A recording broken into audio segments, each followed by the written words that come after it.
Fast cars, fast service. Visit lebhobbies.com.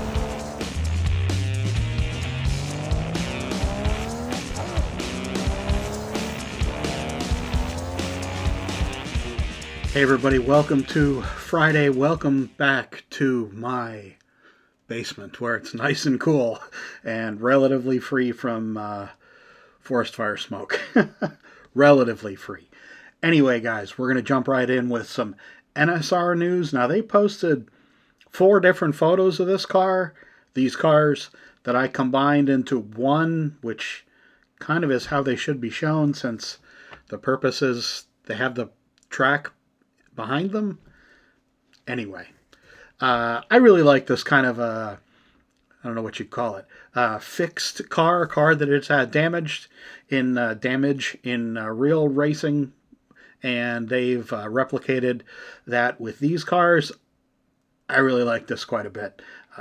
Years ago, Fly had done a bunch of these, and now NSR is doing it with these 917Ks from Buenos Aires in 1971. Great stuff. You can't have enough 917Ks. This proves it. Or can you? Scale Auto News. They're showing 2 liveries. Yes, 2 liveries on 2 different Audi Quattros that they're going to be releasing fairly soon, I would imagine. Boy, oh boy, I hope they've made a lot of these because, these are the iconic Audis from that time. Maybe the IMSA car too, but I don't think they'll ever do that one, unfortunately. In any case, reaction to these cars has been swift and quite excited online. And I can see why. These look really great. And I'm sure we're going to be getting these pretty soon. What do we have now that we want to talk about? Okay, so no, we're not going to talk about that yet. We're going to make you wait just a little bit longer. You'll see. Slot.it with their 24 hours of Modena car on the Chapperel. The Chapperel, of course, being Maurizio's favorite mark, and this is one of his favorite cars. Obviously, the box is his favorite one, but in any case, definitely cool to see them doing another livery on the Chapperel, and there you go. It's a special edition. I don't think we'll be getting many of those here in the U.S. Look, if you see one for sale, buy it. I have a feeling they're going to be sold out really, really fast. We have more from Slot.it. Where is it? Yes, I want to get the year right. 2017 Oreca from Le Mans. It was the 3rd place finishing car. This looks really, really nice. I like the chrome, blue and red chrome areas. It really stands out. Definitely a fast car. Really high detail on this car, of course. And it's going to scream around the track. There's a whole bunch of different views of this car here that you can see. And yeah, if you're into that LMP kind of thing, definitely one that you gotta pick up. We have, I want to get the year right again here, 1982 126C, 2nd place in Imola. This is the Gilles Villeneuve car. Definitely a favorite of mine. I love that kind of era of F1 where a bunch of wacky stuff was done. I love the fact that this has no nose wing on it. And this looks like a very, very nicely done car. This will be available here in the U.S., minus the prancing horse, I believe, on the outside. Definitely minus any kind of red car naming. There you go. Whatever. It's a really, really nicely detailed car. Beautiful fit and finish on this thing. I know some people complain about the motor pod that's in these cars. I think it's appropriate. I like the idea of the everything that they do with these cars. The vintage F1 cars, the vintage Grand Prix cars that they do are favorites of mine, favorites of a lot of folks. They do a really great job with these, and I'm happy that they're doing more. There we go. What else do we have? Oh, can't miss Avant Slot. Avant is showing pictures of a new Aston. And unlike other modern Astons, not talking about Avants, I'm talking about the real Astons. This looks really nice. I like the aero bits that have been replicated here. I like the fact that there are kind of more open panel areas on the car. I like Astons. Generally speaking, which is interesting, they don't sell well as slot cars. Not really sure why. But this one looks particularly nice in the appropriate green, and I really like the yellow trim on it so you can see exactly what car it is from a distance on your track or the real track. But again, really nice model, and I do really like this version of the Aston. Nice stuff coming from Avant. Now let me scan here, scanning my computer, just to see if we are ready for, yes, the pièce de résistance, the Ayatollah of rock and roll. I don't know what I'm saying. These liveries on this car, on this new mold from MRSlotcar, are really beautiful. Now, I am told that I have been given a world exclusive on showing these finished car photos. These are, well, they're prototypes pictured in these, but they will be very close to what we have shown here. I'm going to go to my email here just to make sure if there's anything that's notable that I am missing, because my friend, your friend, everyone's friend, Van LaPointe, sent me pictures late last night. Yes, the Mercedes 300 SL. These are pre-production hand-painted models. So he makes the point here. They might differ slightly.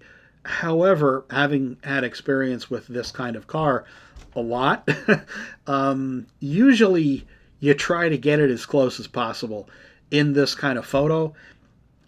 You know, companies tend not to want to release a photo of a product that's not just about as exact as possible.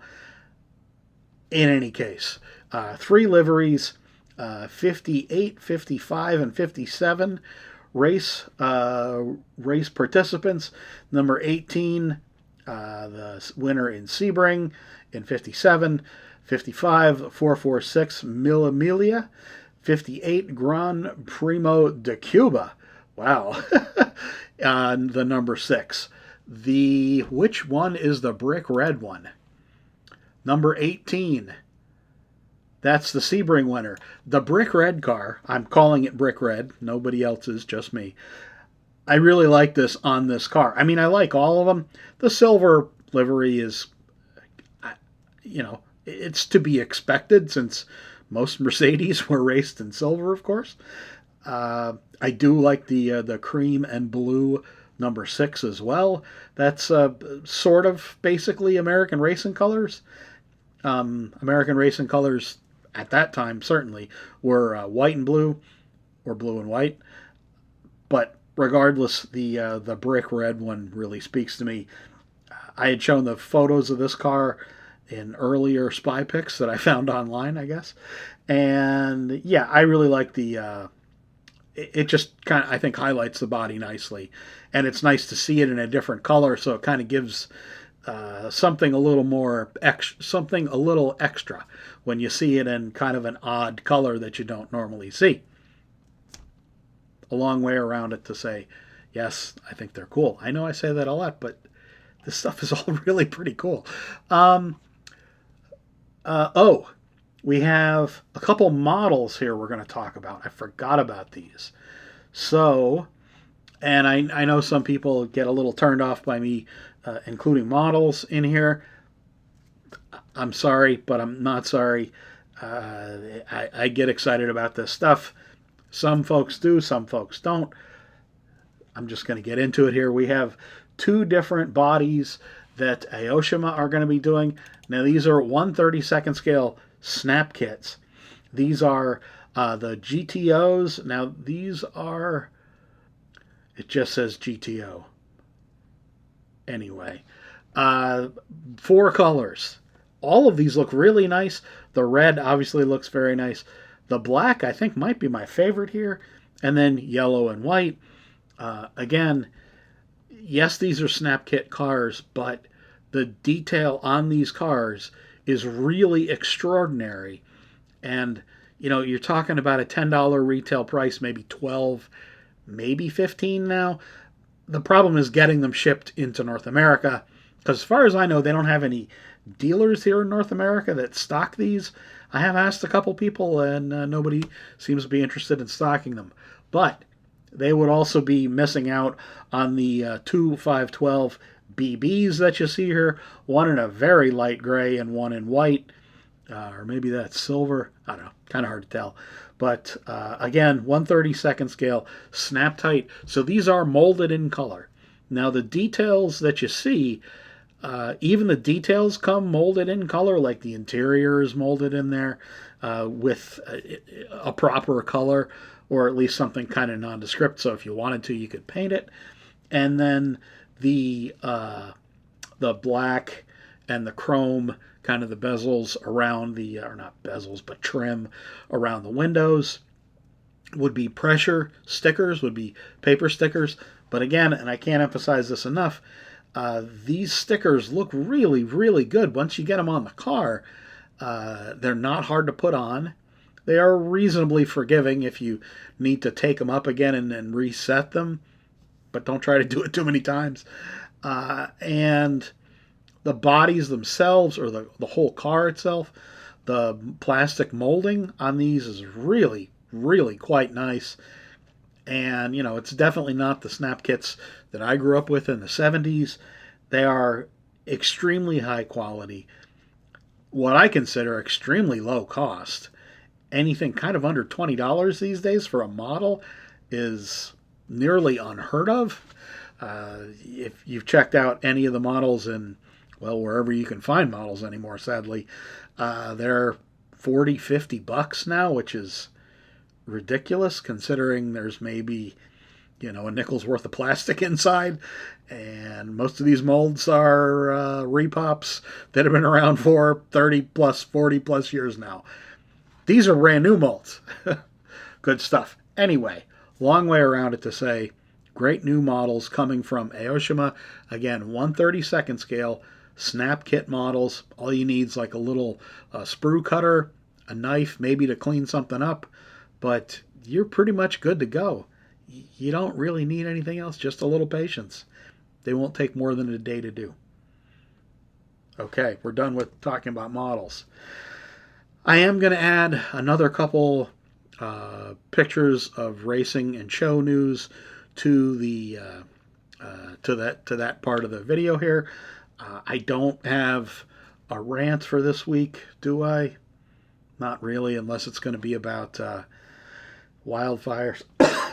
Yeah, cough for effect there. But it's not going to be about wildfires. In any case, guys, thanks for all the recent views. I had a lot of views on the July 4th-ish video, showing the Area 71 Firebird Trans Am.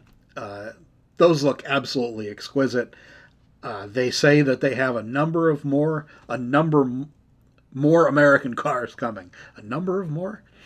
So there'll be projects coming soon from them that are aimed at the U.S. market. Fabulous. Very happy to hear that news, and we'll see what we get. I'm sure it's going to be quite nice. Yes, a little spendy, but, if you want a high-end anything, you're going to pay for it. That's what those are. See you later, folks. Stick around through the racing and show news because it helps me as a streamer, as a YouTuber. Cheers, guys. See you later.